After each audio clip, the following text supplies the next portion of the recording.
तो जो हमारी जो पोलैंड की जो गर्ल है, ये हमारा जो लेसन है आज का, फ्रॉम द डायरी ऑफ अन्ने फ्रैंक, जो हम पढ़ने जा रहे हैं। जैसे कि हमने ऊपर दिखाया था आपको कि जो लेसन जो हमारा है फ्रॉम द डायरी ऑफ एने फ्रैंक, ये है एक जो पोलैंड जो लड़की है, ये आप यहाँ पे देख सकते हैं, ये आपका फोर्थ चैप्टर है। और ये एक पोलिश गर्ल है, ठीक है। एक छोटी सी बच्ची जो कि जर्मन में उस टाइम पे जब युद्ध चल रहा था, तो उस टाइम पे जब इन्होंने कहीं पे छिपे और छिप कर कैसे कैसे इन्होंने अपना जीवन व्यतीत किया, किस किस तरह से ये रहे, उससे रिलेटेड जो आज का जो हमारा चैप्टर है फ्रॉम द डायरी ऑफ एने फ्रैंक, ये अपनी पूरी की पूरी जो कहानी है उस कहानी के बारे में ये लिखती है। ये बताती है कि इसमें एक छोटा सा इसने अपने स्कूल के बारे में इसने लिया है कि हम स्कूल में कैसे रहते थे, कौन कौन मेरी फ्रेंड्स थी, उसके बाद हम कहाँ छिपे, कहाँ पर हमने जीवन व्यतीत किया, मेरे परिवार में कौन कौन था, वो कैसे कैसे उनका जो था वो मतलब खत्म हो गए। और लास्ट में ये भी जो लड़की थी वो भी एक बहुत छोटी सी एज में बच्चों मर गई थी, ये भी बेचारी। उसके बाद जो इसकी जो बुक थी, इसके पिताजी ने जो था इसको बुक को पब्लिश करवाया था, और ये जो बुक थी बहुत ही ज्यादा फेमस हुई थी, इसकी फ्रॉम द डायरी ऑफ एने फ्रैंक, ठीक है। तो चलिए हम इस लेसन को सीधा लेसन पे आते हैं या इसके बारे में पढ़ लेते हैं। बिफोर यू रीड, एनेलिज मैरी एने फ्रैंक 12 जून 1929। जो इसका नाम है एने फ्रैंक का, जो 12 जून 1929 फरवरी मार्च 1945 was a German born Jewish girl. क्या थी ये? यहूदी लड़की थी, जेविस गर्ल ये थी। Who wrote while in hiding with her family and four friends in Amsterdam during the German occupation of the Netherlands in the war world war second. कहता बच्चों, जब बच्ची ने कब लिखना शुरू किया था, इस बच्ची ने, ये एक जेविस गर्ल थी, और इस बच्ची ने अपने फैमिली के बारे में, अपने चार मित्रों के बारे में, जब ये एस्टरडम में जो छिपी हुई थी, और किस टाइम पे छिपी हुई थी, जब जर्मन ने अधिकार कर लिया था। ऑक्यूपेशन मीन्स क्या होता है? अधिकार करना। जर्मन ने ऑक्यूपेशन में अधिकार कर लिया था, किस पे कर लिया था? नीदरलैंड पे, सेकंड वर्ल्ड वॉर के टाइम पे। यानी ये जो एने फ्रैंक जो है अपनी बारे में कहानी लिखती है, और ये कहानी लिखती है 1945 में। और ये जब लिखती है जब ये, इसकी फैमिली और कुछ जो इसके फ्रेंड्स जो हैं वो एम्स्टर्डम में छिपे हुए थे, उस दौरान की जब जर्मन ने जो नीदरलैंड पे अपना अधिकार कर लिया था, उस टाइम पे द्वितीय विश्व युद्ध चल रहा था, उस दौरान की ये घटना है। Her family had moved to Amsterdam after the Nazis gained power in Germany. कहता कि जैसे ही जो नाजीज जो थे उन्होंने जर्मनी पर अपना अधिकार किया, जर्मनी पर उन्होंने अपने जैसे पावर स्थापित की, तब जो उसकी पूरी जो फैमिली थी गुड़िया की, इसकी एने फ्रैंक की, वो एम्स्टर्डम में चली गई थी।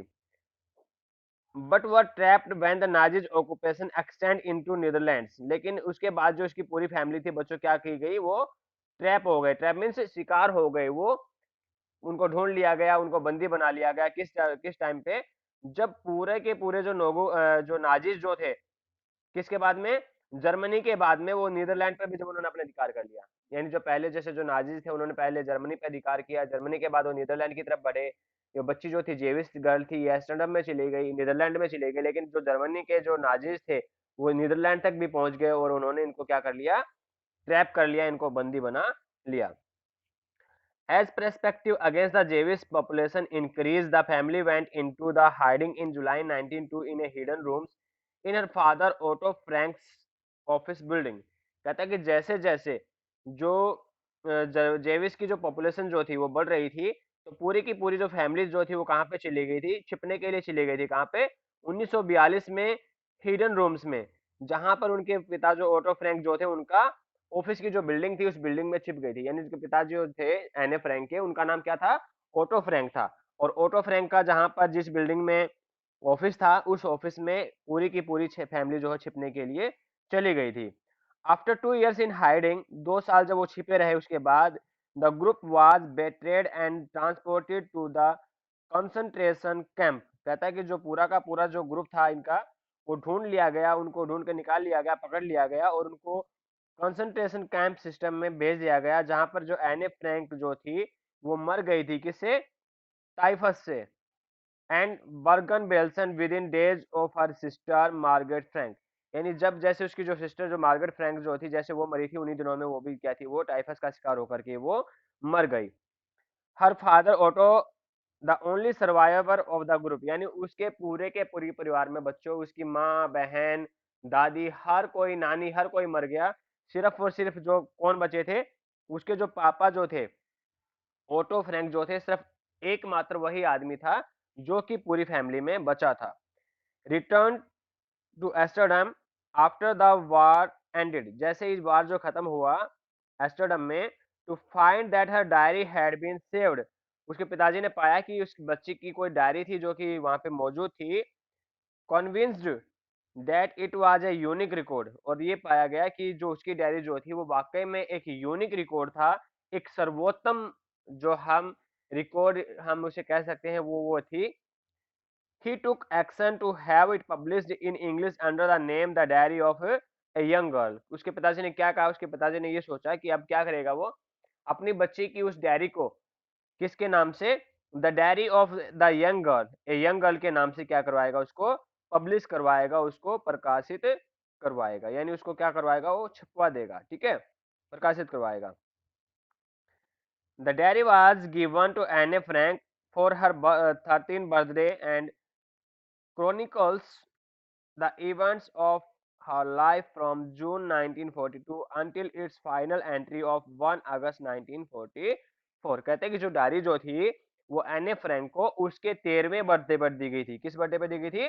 13वें बर्थडे पर दी गई थी। और इसमें काफी जो क्रॉनिकल इवेंट्स थे उसके जीवन के, जो कि 12 जून 1942 से शुरू हुए थे, और उसका जो अंत में जो उसने 1 अगस्त 1944 तक उसमें उसने लिख रखा था, यानी इस दौरान का सारा वृतांत उसमें उसने लिख रखा था। It was eventually translated from its original Dutch into many languages and became one of the world's most widely book। कहता है कि ये जो क्या थी, ये डच लैंग्वेज में लिखी गई थी, और वर्ल्ड की सबसे बेस्ट बुक्स में इसको जाना गया था। There have also been several film, television and theatrical productions. कहता है कि इसी डायरी पे बहुत सारी फिल्में बनाई गई, बहुत सारे टेलीविजन पे शो दिखाए गए, और बहुत सारे जो थिएटरों में जो प्रोडक्शन जो था इस डायरी के माध्यम से किया गया। And even an opera based on a diary, और कहते हैं कि इसी डायरी के बेस पर वहां पर, कहां पर, इंग्लैंड में, नीदरलैंड में, वहां पर जो था क्या था बच्चों, एक जो ओपेरा भी खोला गया। ओपेरा में होता है जिसमें वाद्य यंत्र होता है, बार टाइप का जो होता है, वो भी वहां पे खोला गया था। Described as a work of a mature and insignificant mind. कहता है कि एक मैच्योर और बिना सोचा समझा, मतलब एक बिल्कुल छोटा सा बचपना सा जो दिमाग होता है उसके रूप में उस बच्चे ने काम किया। Diary provide the intimate examination of daily life under Nazis occupation. इस डायरी ने क्या बताया, जो नाजीज के टाइम का जो जो काम जो था, जो जो उन्होंने चीजें जो की, उन सब चीजों के बारे में उसने बतलाया। Anne Frank has become one of the most revered and discussed of the Holocaust victims। कहता है कि जो एने फ्रैंक जो थी बाद में वो जानी गई, और उसको डिस्कस किया गया किसके रूप में, सबसे ज्यादा पीड़ित जो होती है उसके रूप में उसको जाना गया और पहचाना गया। तो चलिए अब हम लेसन पे आते हैं।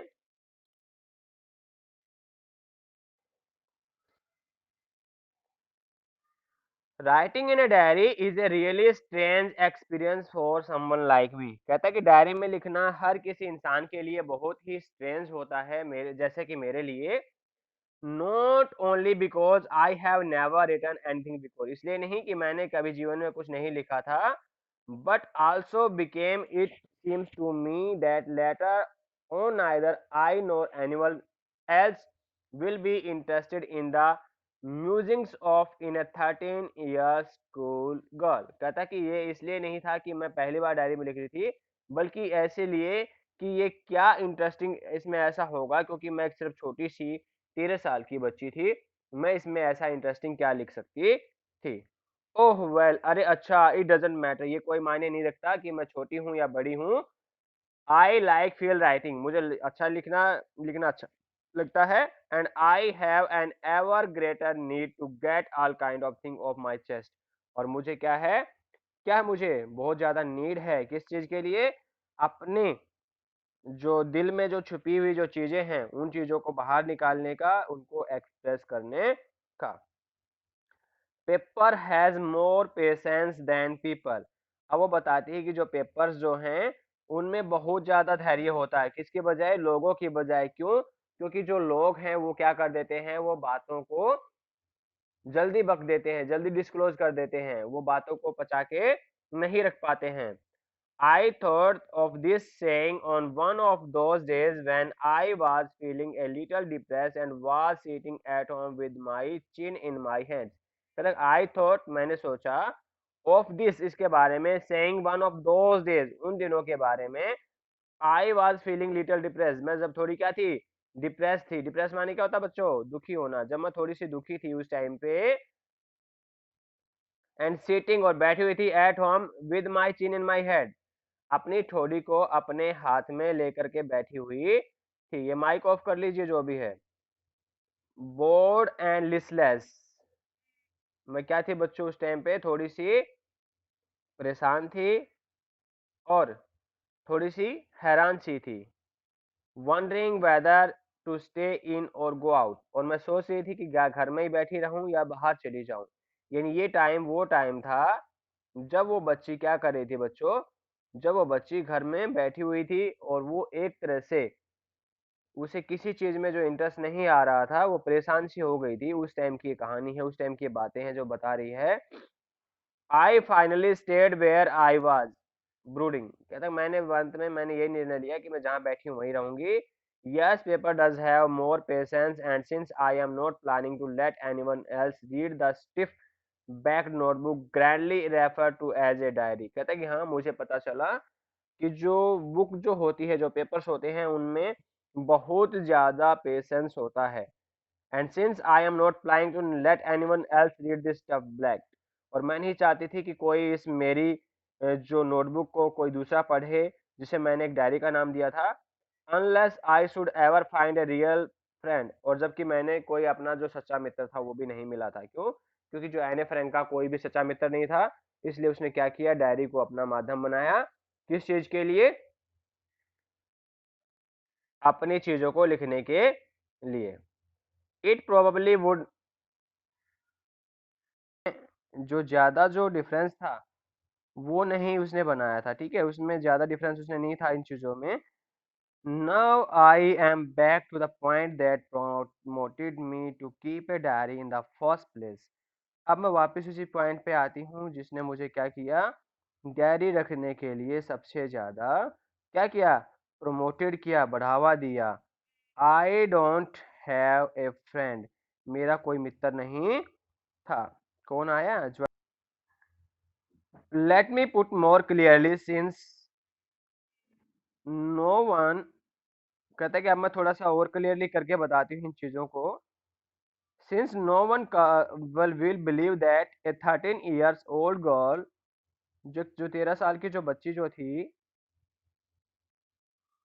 उसके अपनी कहानी के बारे में बता रही है, completely alone in this world, कि कोई भी इस बात पे विश्वास नहीं करेगा कि 13 साल की छोटी सी बच्ची इस संसार में बिल्कुल अकेली थी। आप भी देखोगे, आपके भी दोस्त हैं, मित्र हैं, भाई हैं, बहन हैं, बहुत ज्यादा है, लेकिन जब वो बच्ची थी, छोटी सी 13 साल की थी, वो बिल्कुल अकेली पड़ गई थी। क्यों? क्योंकि उसके बाद में उसके पास में कोई नहीं रहा था। जब उसने डायरी लिखनी शुरू की, तो वो जब बहुत छोटी सी थी और उसके पास में कोई भी नहीं था। आई हैव लविंग, वो कहती है कि एंड आई एम नॉट, और मैं वाकई में अकेली भी नहीं थी। I have loving parents and A 16 years old sister, कहता है कि मेरे बहुत ही प्यारे माँ बाप थे और मेरी एक जो 16 वर्ष की मेरी बड़ी बहन भी थी। And there are about 30 people I can call friends, और लगभग 30 लोग ऐसे थे जिन्हें मैं मित्र कह के बुला सकती थी, लेकिन फिर भी मैं अकेली थी अपने आप में। आई हैव ए फैमिली, मेरी एक परिवार था, मेरा पूरा का पूरा।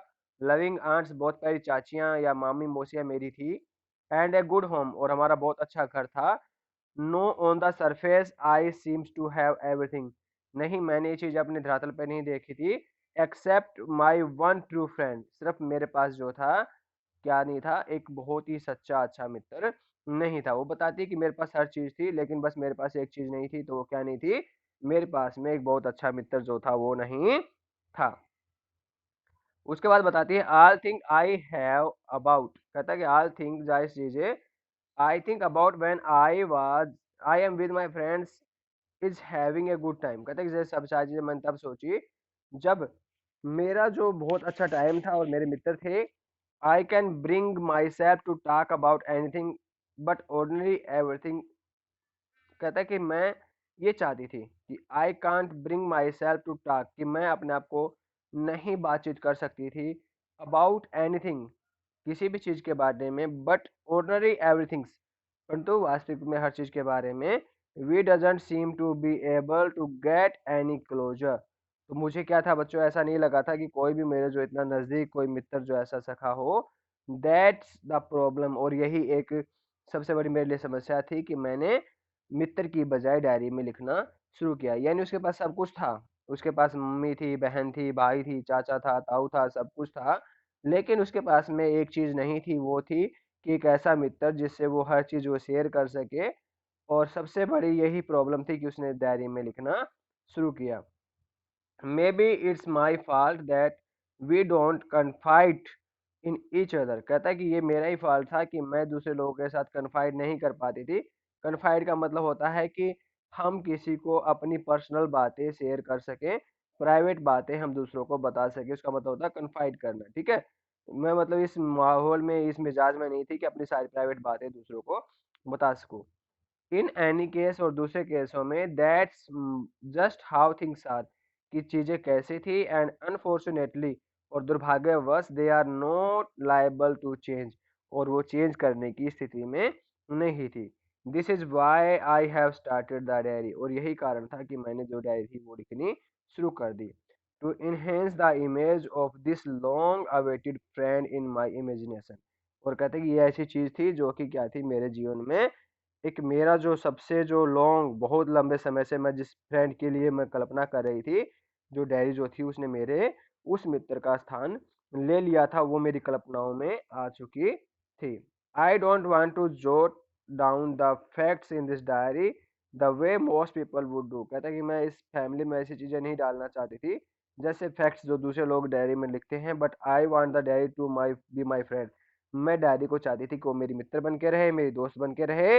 And I am going to call this friend Kitty. इसलिए मैं इसको क्या पुकारती थी, इसको मैं कीटी के नाम से पुकारना चाहती थी। किसको? उस डायरी को, अपने मित्र जो कीटी के रूप से वो जानना चाहती थी। आज हम इतना ही पढ़ेंगे, क्वेश्चंस देख लेते हैं क्योंकि आज टाइम ज्यादा है और लेसन काफी बड़ा है। What makes writing in a diary a strange experience एने फ्रैंक? एने फ्रैंक्स के लिए डायरी में लिखना एक स्ट्रेंज एक्सपीरियंस क्यों था? क्योंकि वो बहुत छोटी बच्ची थी, उसने खुद बताया ना, because I was only a 13 years old girl, so it was a strange experience for Anne Frank to write a diary. यानी डायरी लिखना उसके लिए बहुत स्ट्रेंज था क्योंकि सिर्फ 13 साल की थी, उसे कोई एक्सपीरियंस नहीं था डायरी लिखने के बारे में, इसलिए उसके लिए काफी स्ट्रेंज थिंग ये थी। Why does Anne Frank want to keep a diary? Anne Frank diary क्यों रखना चाहती थी? Because she doesn't have any close friend to home she can share her private things, है ना। एंड आल्सो, दूसरी बात क्या थी? She thinks that the paper has more patience than the people. लोगों में क्या है, लोगों की बजाय क्या है, पेपर्स में ज्यादा पेशेंस होता है, इसलिए। और उसका कोई सच्चा मित्र भी नहीं था जिससे वो बातें शेयर कर सके, इसलिए भी वो क्या थी बच्चों, वो डायरी लिखना चाहती थी। Why did any think she could confide more in her diary than people? जो एने फ्रैंक क्यों सोचती है कि वो जो है डायरी में ज्यादा अच्छे से बातों को लिख सकती है आदमियों की बजाय? क्योंकि वही चीज इसमें आएगी, क्योंकि उसे पता था कि जो पेपरों में जो ज्यादा पेशेंस होता है आदमियों की बजाय, उसके पास कोई अच्छा ऐसा मित्र नहीं था जिसे वो बातें शेयर कर सके। और इसीलिए वो जो है एक मित्र रखने की बजाय जो है डायरी रखना पसंद करती थी, है ना। तो इस तरह से जो है आज का ये चैप्टर है, ये लेसन है।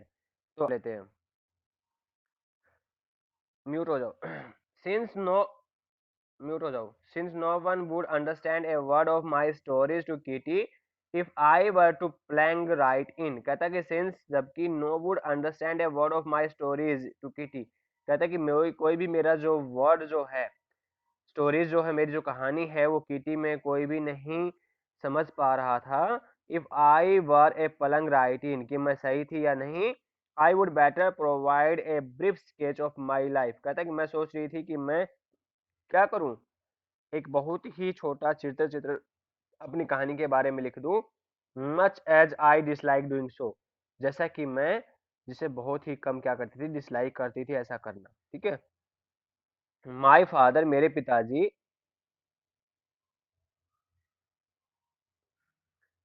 The most adorable father I have seen ever, कहता कि मेरे पिताजी इतने अच्छे थे, शायद ही ऐसे पिताजी मैंने कभी जीवन में देखे हों। Did not marry my mother until she was 36 and she was 25, और कहता है कि उन्होंने जब तक मेरी माता से शादी नहीं की, जब तक खुद वो 36 साल के नहीं हो गए और मेरी माता जी 25 जब 25 साल की नहीं हो गई। My sister Margot was born in Frankfurt in Germany in 1926, और बताते हैं कि जो मेरी जो छोटी जो सिस्टर थी, जो मेरी जो बड़ी सिस्टर जो थी मार्गरेट, वो लगभग 1926 में जर्मनी के फ्रैंकफर्ट में वो पैदा हुई थी।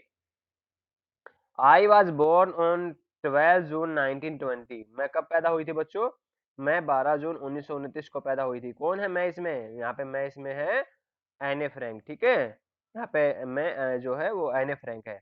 I lived in Frankfurt until I was 4, जब तक मैं 4 वर्ष की थी मैं फ्रैंकफर्ट में रही।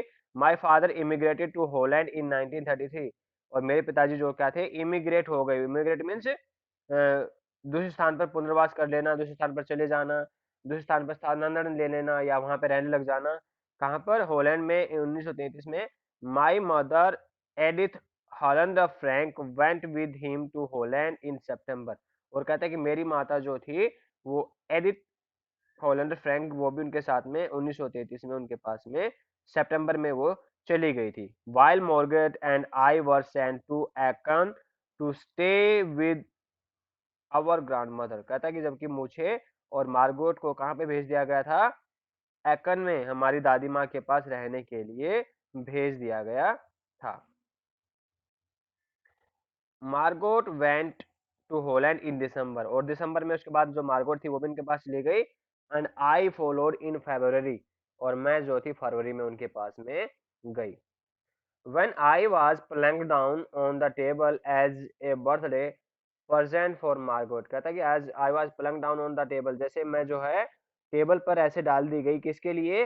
मार्गोट के लिए, उसके प्रेजेंट बर्थडे प्रेजेंट के रूप में। कहता है कि मुझे जो मेरे माता पिता ने जो मार्गोट के लिए टेबल पे मुझे उसके बर्थडे प्रेजेंट के लिए दे दिया कि लो ये तुम्हारा क्या है, तुम्हारी सिस्टर तुम्हारा बर्थडे प्रेजेंट है।